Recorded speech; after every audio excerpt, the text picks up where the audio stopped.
Affidavit কি, কেন affidavit করা হয়, কোথা থেকে এফিডেভিট করতে হয়, আজ আমি সেই বিষয়ে আলোচনা করব। নমস্কার, আমি অ্যাডভোকেট চন্দন রায়, আমার লিগ্যাল সার্ভিসেস চ্যানেলে আপনাদের স্বাগত। এফিডেভিট হলো একটি লিখিত শপথনামা যেখানে একজন ব্যক্তি সত্যতা নিশ্চিত করে কোনো নির্দিষ্ট বিষয় বা বক্তব্য আদালতের সামনে উপস্থাপন করেন। এটি সাধারণত নোটারি পাবলিক, ম্যাজিস্ট্রেট বা অন্য কোনো নির্ধারিত কর্মকর্তা দ্বারা সত্যায়িত বা নোটারাইজ হয়। এফিডেভিটের বৈশিষ্ট্য: ১. লিখিত বিবৃতি। এটি একটি লিখিত দলিল যেখানে সত্য বক্তব্য প্রদান করা হয়।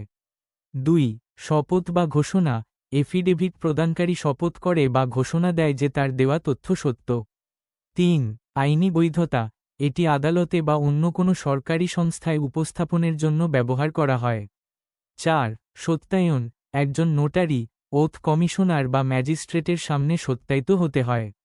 এফিডেভিট কোথায় ব্যবহার হয়? আদালতে কোনো মামলা সংক্রান্ত ঘোষণা দিতে, উত্তরাধিকার বা সম্পত্তির মালিকানা প্রমাণে, নাম পরিবর্তন বা সংশোধনের ক্ষেত্রে, বিবাহ, তালাক বা অভিবাসন সংক্রান্ত কাজে, কোনো তথ্যের সত্যতা নিশ্চিত করার জন্য।